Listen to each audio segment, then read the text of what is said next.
Hi friends, welcome to my channel. അപ്പം എൻ്റെ channel subscribe ചെയ്യാത്തവരൊക്കെ subscribe ചെയ്യാം കേട്ടോ. അപ്പോൾ ഇന്ന് ഞാൻ വന്നുള്ളത് as usual Malayalam Bigg Boss season 7 day 37ൻ്റെ റിവ്യൂ ആയിട്ടാണ് ഞാൻ വന്നിട്ടുള്ളത്.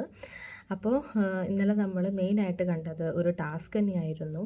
ബിഗ് ബോസ് കൊടുക്കുന്നത് ഒരു ചെരുപ്പ് ഫാക്ടറിയുടെ ടാസ്ക്. അതുതന്നെയായിരുന്നു ഓൾമോസ്റ്റ് എന്താ പറയുക എപ്പിസോഡ് ഒരു 90% കാട്ടിയിരുന്നത്.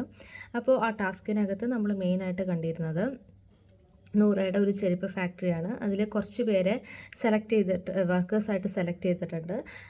പിന്നെ അക്ബർ ആയിരുന്നു അവിടുത്തെ യൂണിയൻ്റെ ടീം ലീഡർ.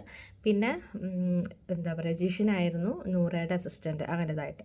അപ്പോൾ എനിക്ക് തോന്നുന്നു വർക്കേഴ്സായിട്ട് അഭിനയിച്ച എല്ലാവരും നന്നായി ചെയ്തിട്ടുണ്ട്.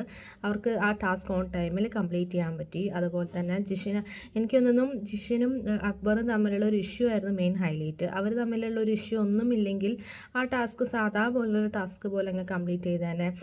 നൂറയ്ക്ക് എന്താ പറയുക നൂറയുടെ പവേഴ്സ് എല്ലാം സേഫായിട്ട് വെക്കാനും പറ്റും.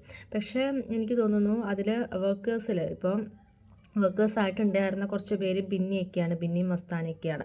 അപ്പോൾ അവരൊന്നും എന്താ പറയുക ലോജിക്കായിട്ട് തിങ്ക് ചെയ്തിട്ടില്ല. കാരണം ഈ ടാസ്ക് കംപ്ലീറ്റ് ചെയ്ത് കഴിഞ്ഞ് കഴിഞ്ഞാൽ നൂറയ്ക്കാണ് അഡ്വാൻറ്റേജ് എന്നുള്ളൊരു ഇവർക്ക് മേ ബി ചിലപ്പോൾ കോയിൻസ് കിട്ടും എന്നുള്ള ഒരു ഒറ്റ ഇതിലാണ് ഇവർ ടാസ്ക് കംപ്ലീറ്റ് ചെയ്തത്. പക്ഷെ എന്നാലും അതിൻ്റെ അപ്പുറത്തോട്ട് ഇവർ ചിന്തിച്ചിട്ടില്ല. കാരണം ഇവർക്ക് നൂറേനെ എഗെയിൻസ്റ്റ് ആയിട്ട് നിൽക്കുക, ടാസ്ക് കംപ്ലീറ്റ് ചെയ്താണ്ടിരുന്ന് കഴിഞ്ഞാൽ ഇവർക്ക് ബെനിഫിറ്റ് ഉണ്ടാവുള്ളൂ എന്നുള്ളതൊന്നും ഇവർ ചിന്തിച്ചിട്ടുണ്ടാവില്ല മേ ബി. പക്ഷെ എന്നാലും അക്ബർ നന്നായിട്ട് തന്നെ ആ ടാസ്കിൽ യൂണിയൻ മെമ്പറായിട്ട് ആക്ട് ചെയ്തിട്ടുണ്ട്. കാരണം അക്ബറും ചെറിയ ചെറിയ ഇഷ്യൂ ഉണ്ടാക്കുന്നത് കാരണമാണ് ജിഷിന് അപ്പുറത്തുനിന്ന് അതേപോലെ തന്നെ അക്ബറിന് എഗെയിൻസ്റ്റ് ആയിട്ട് നിൽക്കാൻ പറ്റുന്നത്. ഇവർ രണ്ടുപേരാണ് ഇന്നലെ മെയിൻ ഹൈലൈറ്റ് ആയിട്ട് കാണാൻ പറ്റിയത്. എന്താണെങ്കിലും എന്താ പറയുക നൂറയ്ക്ക് ബിഗ് ബോസ് കൊടുത്തിട്ടുള്ള ആ ഒരു ടാസ്ക് ഇപ്പോൾ ഇത് ചെയ്താലേ നൂറയുടെ പവർ സേഫായിട്ട് വെക്കാൻ പറ്റുള്ളൂ, അല്ലെങ്കിൽ പവർ പോവും എന്ന് പറയുന്നത് മറ്റുള്ള ടീം മെമ്പേഴ്സിനോ ഹൗസ്മേറ്റ്സിനോ ഒന്നും അറിയില്ല. അത് അറിഞ്ഞിട്ടുണ്ടെങ്കിൽ അവരിങ്ങനെ ആവില്ല ആ ടാസ്കിനെ ഹാൻഡിൽ ചെയ്യുന്നതും ടാസ്ക് കംപ്ലീറ്റ് ചെയ്യുന്നതും. അവർ കുറച്ചും കൂടെ എന്താ പറയുക ലോജിക്കായിട്ടൊക്കെ ചിന്തിച്ച് ആ ടാസ്ക് മാക്സിമം എത്രത്തോളം കൊളാക്കാൻ പറ്റുമോ അങ്ങനെ അവർ ചെയ്യുള്ളൂ. കാരണം നൂറയുടെ പവർ നഷ്ടപ്പെടാൻ വേണ്ടിയിട്ട്. എന്തായാലും ഹൗസ്മേറ്റ്സ് അങ്ങോട്ടൊന്നും ചിന്തിക്കാണ്ട് തന്നെ ഫസ്റ്റ് ഡേ ടാസ്ക് കംപ്ലീറ്റ് ചെയ്യാൻ പറ്റി. അപ്പോൾ ഇതായിരുന്നു മെയിനായിട്ട് നമ്മൾ കണ്ടത്. പിന്നെ അതിൻ്റെ ഇടയ്ക്ക് ബേബി സർക്കസ് ഉണ്ടായിരുന്നു ബാക്കി എല്ലാവരും വെച്ചിട്ട്. അതും അത്യാവശ്യം നന്നായിട്ട് തന്നെ ചെയ്തു. എല്ലാവരും നന്നായിട്ട് തന്നെ, അനീഷ് നന്നായിട്ട് തന്നെ ചെയ്തു അതിൻ്റെ ബേബി സർക്കസിൻ്റെ ആങ്കറായിട്ട്. പിന്നെ ഇവരോട് പറയുന്നുണ്ടായിരുന്നു കോയിൻസ് കൊടുക്കുന്ന ഒരു ഇഷ്യൂ. കാരണം കോയിൻസ് ഇവർക്കും കൊടുക്കാം എന്ന് പറയുന്ന ഒരു കാര്യം. പക്ഷേ സർക്കസിൽ ഉള്ള ആൾക്കാർക്ക് അങ്ങനെ അത്ര കോയിൻസ് കിട്ടിയിട്ടില്ല. കാരണം വർക്കേഴ്സാണ് കൊടുക്കേണ്ടത്, വർക്കേഴ്സായിട്ട് ആക്ട് ചെയ്ത ആൾക്കാർ. പക്ഷേ അവരുടെ കയ്യിൽ നിന്ന് കോയിൻസ് നഷ്ടപ്പെടാതിരിക്കാൻ വേണ്ടിയിട്ട് അവർ സർക്കസിലുള്ള ആൾക്കാർക്കൊന്നും കൊടുത്തിട്ടില്ല. എന്താണെങ്കിലും അവസാനം ബിഗ് ബോസ് തന്നെ പറയുന്നുണ്ട് നൂറയോട് ബാക്കിയുള്ള കോയിൻസ് എല്ലാം സ്റ്റോർ റൂമിൽ വെക്കണം, ആർക്കും കൊടുക്കരുത് എന്ന്. അങ്ങനെ നൂറ് ആർക്കും കൊടുക്കാണ്ട് തന്നെ അതവിടെ വെച്ചിട്ടുണ്ട്. പക്ഷെ നൂറ് എനിക്ക് തോന്നുന്നു മേ ബി ചിലപ്പോൾ കോയിൻസ് നൂറയ്ക്ക് എടുക്കാം എന്നുള്ള ഒരു ഉദ്ദേശത്തിലായിരിക്കാം നൂറ് ആർക്കും കൊടുക്കാണ്ടിരുന്നത്.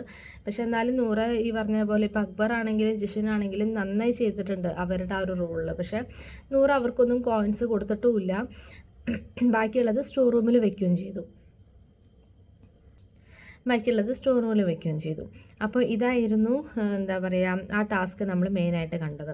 അപ്പോൾ ഇന്നത്തെ എപ്പിസോഡിൽ ഈ പറഞ്ഞ പോലെ കുറേ ഫൈറ്റും ചെറിയ അത്യാവശ്യം ഇഷ്യൂസ് എല്ലാം വരുന്നുണ്ട്. അക്ബർ ആണെങ്കിലും ജിഷിൻ്റേതാണെങ്കിലും അതിലെ കുറച്ച് ഞാൻ ലൈവിൽ ചെറിയൊരു ഭാഗം കണ്ടത് ഈ വർക്കേഴ്സ് ഇന്നലെ എല്ലാവരും നന്നായി ചെയ്ത വർക്കേഴ്സിൽ കുറേ പേര് യൂണിയൻ്റെ അടുത്തേക്ക് വന്നിട്ട് രണ്ട് പേര് മാത്രമേ നൂറേനെ സപ്പോർട്ട് ചെയ്തിട്ട് ആ ചെരുപ്പ് ഫാക്ടറിയിൽ ഉണ്ടായിട്ടുള്ളൂ. ബാക്കി ആരും ഇന്നത്തെ ലൈവിൽ പണിയെടുത്തിട്ടില്ല.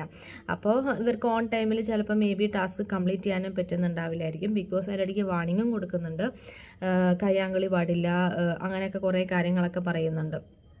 അപ്പോൾ അത് കാരണം നമുക്ക് ഇന്നത്തെ എപ്പിസോഡിൻ്റെതായിട്ട് നമുക്ക് എന്താണെങ്കിലും അറിയാൻ പറ്റും ഇന്നത്തെ എപ്പിസോഡ് കണ്ടു കഴിഞ്ഞാൽ. അപ്പോൾ ഇതൊക്കെയാണ് മെയിനായിട്ട് നമ്മൾ കണ്ടത് ഇന്നലത്തെ എപ്പിസോഡിൽ. പിന്നെ വേറെ നമ്മൾ പ്രത്യേകിച്ചൊന്നും കണ്ടിട്ടില്ല. ഈ പാത്രം കഴുകുന്ന കാര്യം അതൊക്കെ തന്നെ ഉണ്ടായുള്ളൂ. അപ്പോൾ ഇതൊക്കെയാണ് ഇന്നത്തെ എൻ്റെ റിവ്യൂ. അപ്പോൾ നമ്മുടെ ചാനൽ സബ്സ്ക്രൈബ് ചെയ്യാത്തവരൊക്കെ സബ്സ്ക്രൈബ് ചെയ്യാം കേട്ടോ. അപ്പോൾ ഇത്രയേ ഉള്ളൂ. ബൈ.